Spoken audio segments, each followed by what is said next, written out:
In today's episode, we're talking about The Psychology of Money by Morgan Housel. It's a fantastic book that offers valuable insights into behavioral aspects of managing money. And I'm going to be giving you 10 lessons from it. Let's find out.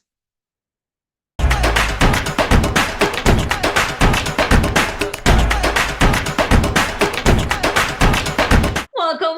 This is Gull Khan, your money mindset expert, and I'm so excited to be speaking to you today about one of my favorite books of all time, and that's The Psychology of Money by Morgan Housel. We had such positive feedback from my review of the book from last term that I thought, okay, I'll do another one today. That people often ask me as a money mindset expert, what books would I recommend apart from my own, of course. I always recommend my book, The Laws of Money, but I also have read so many other books which I think are fantastic and I think are worth talking about because all of them have such amazing information that needs to be distilled. And because I've read so many of them, I thought, well, I'll tell you the lessons that I've learned. So I put together 10 lessons from The Psychology of Money today so that you can not only learn the lessons, but also have the practical application for it.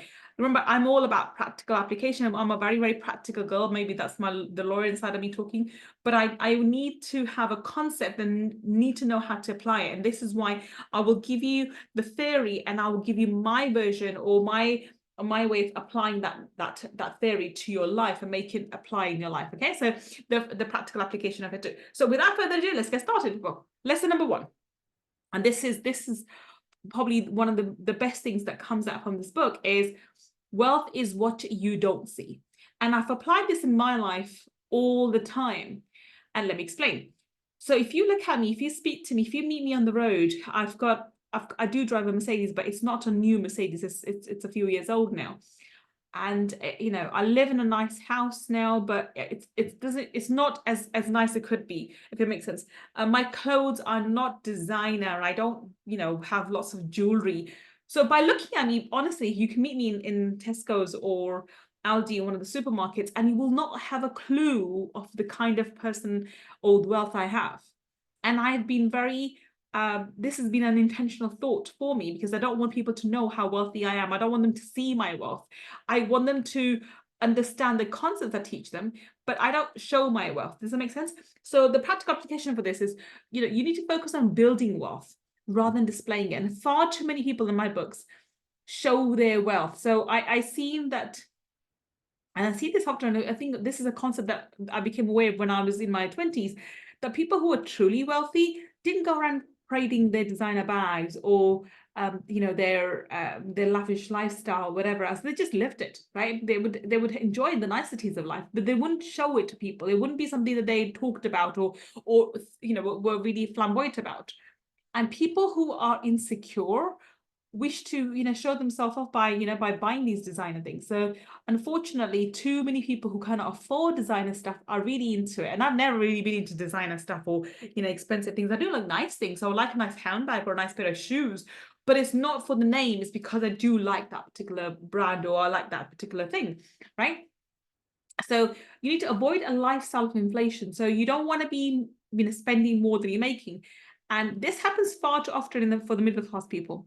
So I know this as lawyers, doctors, and whatever else, and I've been guilty of this too in my, but that was something related to my limiting beliefs rather than actually my need to be flamboyant.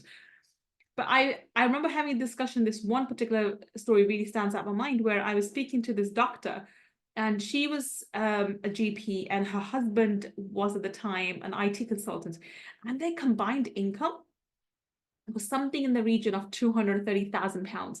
So that's about $300,000. Yet they were struggling financially because their outgoings were more than the incoming. Can you believe that? So you want to build wealth rather than show wealth. And this is going to have a significant impact on your overall life, okay? You need to prioritize long-term financial security over short-term status symbols. Very, very, very important, okay? That's lesson number one. So I spent extra time on it because I really, really have applied this in my life. And I wanted to show that all the lessons I'm applying here, I've actually applied in my life anyway.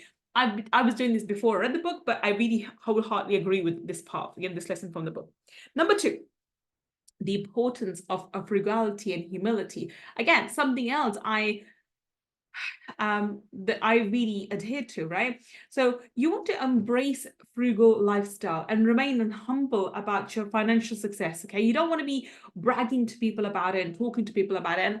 And the most successful people I know are very subtle about their success. They don't go around bragging, I'm this and I have made this much money and I'm this, whatever. They try to keep that aspect, really hidden and small because they don't want to talk to people about that. They don't want to show that part of their success, right? Of course, with the success comes financial success, but they don't want to throw that in people's faces. And you want to be mindful of the money that's coming to you. You want to be spending the right way. Now, I'm someone who takes a lot of risks. That's one of my shortcomings, or you can say it's one of my plus or negative points. It can work in either way. But I any money that I have, I rather not spend it on a designer handbag. I rather invest it somewhere. So either, of course, I have the secure investments, but also I'll invest in businesses and I'll invest in other things. And a lot of the time, those businesses have gone belly up or things haven't worked out. It's fine. So I haven't got as much to show for it as I would do in terms of financial success. But I've gained the knowledge that came with those short, those so-called failures. So when it comes to spending, I don't need to, but I still go and buy an Aldi. I love Aldi's food. Even I was having some lychees with my daughter, and she does really good from us. I bought them from Aldi, right? I'll still turn up to Aldi and go and get my weekly fruit from there. I'll shop at Costco. I'll shop at all these these frugal stores to buy to get bargains for it. It's not wasting my time because it's just honestly from my point of view it's just easy to relax and just say okay we'll go in buy whatever I need and I get things. But it's also because I don't need to be wasting money, right? So I'm not telling you to go and take. I'm not into coupons, so I'm not saying getting coupons and stuff. But whatever works for you.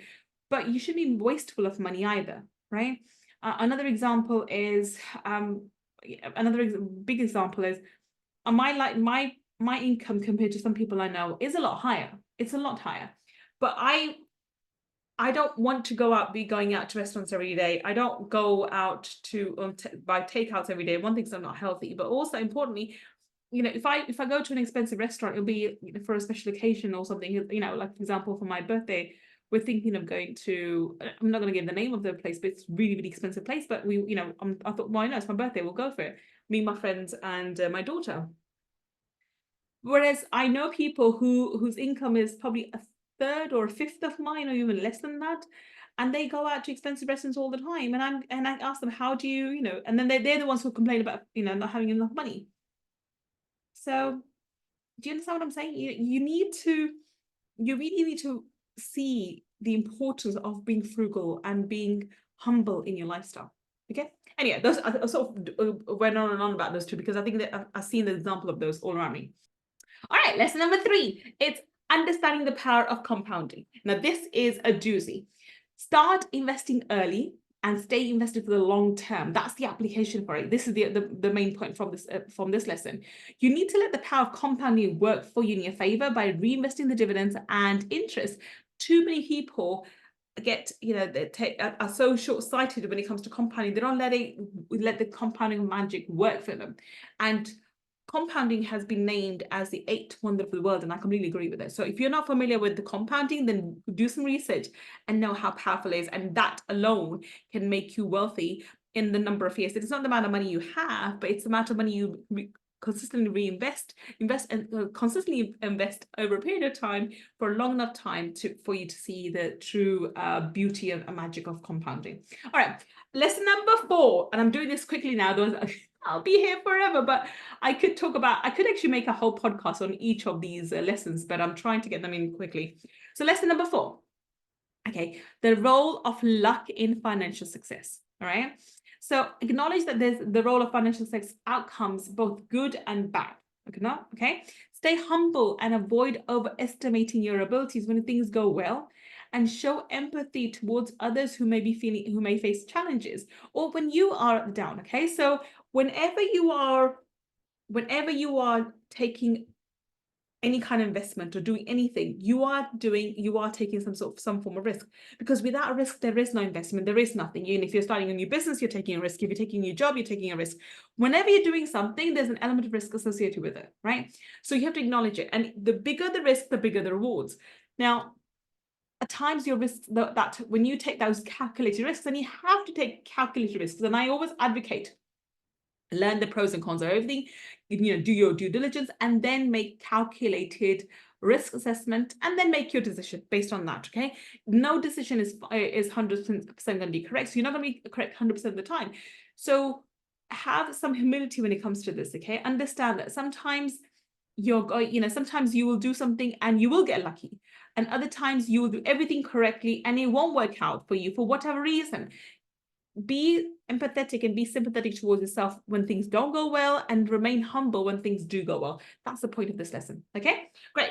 All right, now lesson number 5 is a risk and volatility are not the same. Okay, differentiate between risk, which is permanent loss of capital, and volatility, short-term market fluctuations. This is key, guys. This is absolutely key. So people who invest in the stock markets, or even in the recent the recent rise of the crypto markets, too many people really want to invest and we go full out in when the markets are going up, and they become really scared and pull money out when markets go down, and that's not the way to behave, right?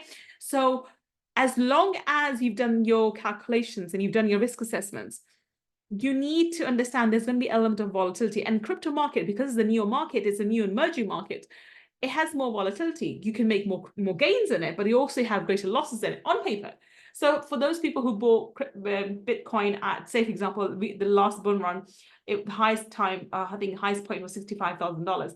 So if you bought Bitcoin for $65,000, and just as recent as last, I think December or November, it traded for as low as $16,000. So you think, oh my God, I've lost so much money. Actually, no, you've only lost that money on paper, and you'd only make a loss if you sold your Bitcoin at $16,000, not necessarily lost the money. So currently, as we speak at the moment, Bitcoin's back up to $43,000 or $45,000.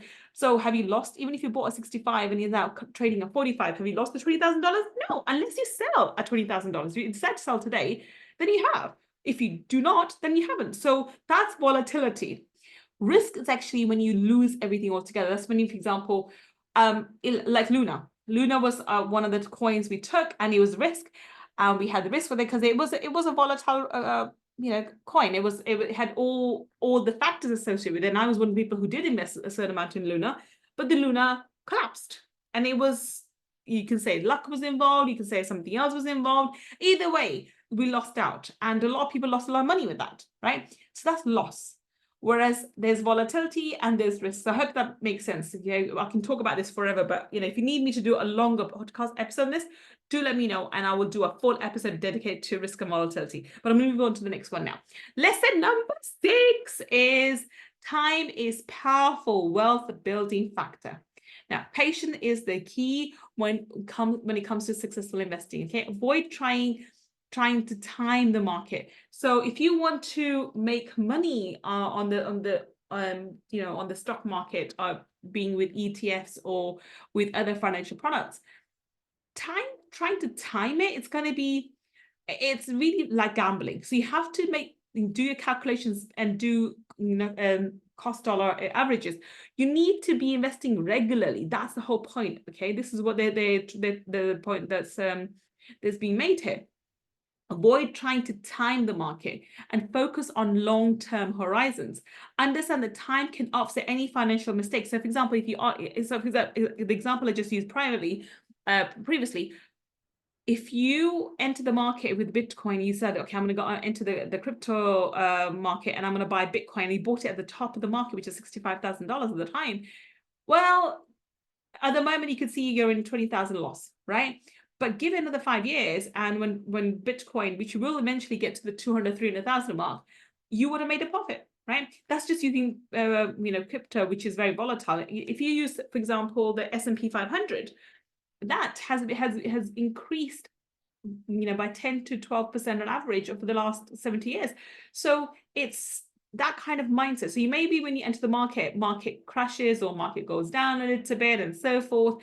I know back in 2008 when the market crashed, And then it took up steadily, so beautifully. It went up amazingly well, right? So don't try to be a master and think that you can do things nobody else has done and time the market perfectly. No one can time it perfectly. You may get lucky sometimes, but rather than try and get lucky every single time, why not just do things, and have the long-term view in mind and enter the market? And remember that if you have made a mistake, as long as you've done your calculations correctly, as long as you've done your risk assessment correctly on that particular financial product, the timing is not that relevant, because eventually markets would go up. If the market has taken a downturn, it will come back up. Okay, so that's the point behind it. All right. Number 7, adaptability. Adaptability is crucial, absolutely crucial. So be adaptable in your financial strategies. You can't be stuck on one particular way. Okay, markets and circumstances change, so your approach should be flexible too. Continuously reassess and adjust your financial plan based on your goals and the economic environment. And therefore, and also there's an old saying, don't put all your eggs in one basket. So if you're investing in financial markets, don't invest in one company alone. ETFs are a great way forward for you to be doing that. Where there's a bunch of companies and you just invest in them collectively. There's ETFs for S&P 500. You can even get ETFs for crypto now. For Ethereum and Bitcoin as well. So there's different ways for you to invest. Plus, you can also invest in other commodities like gold and silver, and in property as well. So be adaptable. Be willing to learn and go with the market trends at that moment in time. And I'm not saying that you should be jumping ship all the time, but you should also be diversifying your portfolio. You should not be focusing on one kind of financial product or financial sector, just in case there is that sector goes down for short term, for a few years or 10 years or 15 years, for a certain period of time, and you don't see that many gains. For example, gold has steadily risen for a while, but it hasn't gained as much as S&P 500 has over the last 15 years. So bear that in mind, right? And there's talk of gold just sky high, right, rocketing and getting to the $5,000 mark. But yeah, I'm not saying it won't happen, but it hasn't happened in the last 15 years. And there's been talks about it for the last 10, 15 years. And I'm sure it will, but you could have got better results from other investments. So that's the point about it, okay? So that's lesson number 7. Lesson number 8. Building wealth requires behavioral edge, not a mathematical edge. And this is key, okay? Master your emotions. We are emotional beings. Most humans would make decisions based on emotions and then use logic to justify them. That's what I've seen, and it's really, really true, okay? So master your emotions and behavior around money. Develop discipline and avoid succumbing to fear or greed. Understand that success in wealth building is more of a behavioral issue, and rather than find complex financial strategies. Okay, so how you deal with money is basically based on your emotions rather than the best pie charts or graphs or charts that you're looking at. Yes, all of those can give us some indication of what to invest in, what to do, and how to move forward. But if your emotions are not in control, if your emotions are not in check when you're making these decisions, you will be led by them. You'll be led by emotions, and you're likely to make more mistakes that way. Okay, so I always advocate that you should seek professional advice when it comes to investments, but you should make the decision yourself. But you can only make a solid decision once your emotions are in check. Okay, that's lesson number 8. Lesson number 9, the importance of saving. Okay, save consistently and prioritize building an emergency fund. Now, he talks about this quite a lot. I don't like to call it emergency fund. I really am adverse to the idea of an emergency fund, but this is the book they advocate, so that you should have an emergency fund, right? Having a financial cushion provides peace of mind and protects you from unexpected setbacks. And I agree with that wholeheartedly. I completely agree with that statement. But what I want you to understand is, rather than call it your emergency fund, let's call it what I think should be called, which is your account. So if you have followed me for some time now, you know that I talk about cash flow mastery, and one of the accounts in cash flow master system is the bank account, which is under your name, and you never ever spend from that account.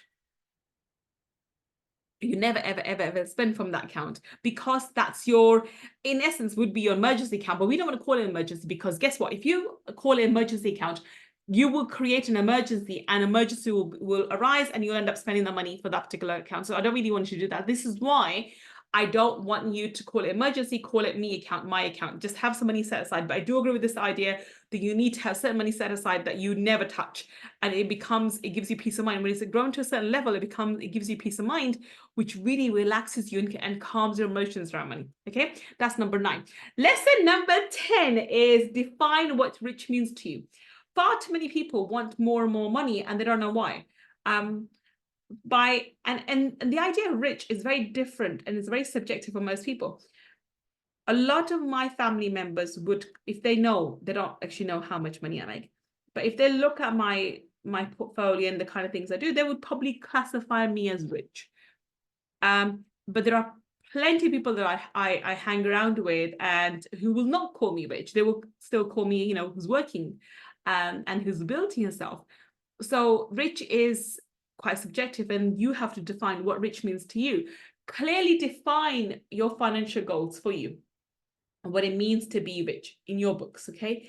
This clarity will guide you in your financial decisions and will help you focus on truly that matters to you. So if rich means to you that you're making at least $10,000 a month, then once you hit that you're rich now. So anything extra would give you whatever additional security you want or whatever additional desires you have. But you are now rich. On the other hand, if being rich means that you have to become a billionaire, then that's what being rich means to you, and that's your goal. Neither one of those is right or no. So making 10,000 a month as your goal or being a billionaire as a goal, neither one of them are right or wrong. They're your definitions, they're your desires. It's up to you to decide what's right for you. Who am I or somebody else to judge you and say this is right or that's wrong? It's no one to judge. And nothing's right or wrong. It's just how you feel, what you feel is right for you, what you want to work towards. As simple as that. Okay, does that make sense? So those are the 10 lessons from the psychology book. Remember, the lessons from the psychology of money emphasize the importance of mindful and rational approach when it comes to money, and especially money management. And you need to recognize the importance of human behavior for the financial outcomes. Far too many people blame luck, economy, their bosses or their business partners or romantic partners, whatever else, someone outside of them, for their financial ruins or the financial issues. But I want you to take personal responsibility. And this is what this book teaches you. It's your personal responsibility, and it's your responsibility to make sure that money that you do or don't have is your own thing. And the kind of money you have, the kind of money you want to make is all open for you, but you have to decide what it is that you want. Does that make sense? Okay, so apply these lessons with a focus on long-term financial well-being rather than short-term gains, and you will be set. Focus on the long game rather than short-term. That's the main idea from the book, and learn all these different strategies. So tell me if you enjoy these lessons. If there's a book that you want me to review, do send me through. I do read the emails, or leave a comment on one of the podcast shows on Spotify or iTunes or somewhere. Or if you're watching this on YouTube, then leave it on the comment below, and I'll be sure to make a podcast like this and lessons I've learned from that particular book. Most likely, if there's a book out there on mindset, or especially on money mindset, I've probably read it. So just put it down and I'll do my review and my lessons, my top 10 lessons or top 5 lessons, depending on what kind of book it is, and bring them to you. Well, until the next time, this is Gull Khan signing off. Take care. Oh, before I leave you, remember, if you want to upgrade your money mindset, then come and join my free community. And the link for that would be in the show notes, as well as in the description section for our YouTube channel. Do check out the free community on School and come inside there and let's chat. Well, until the next time, this is Gull Khan signing off. Take care and bye for now.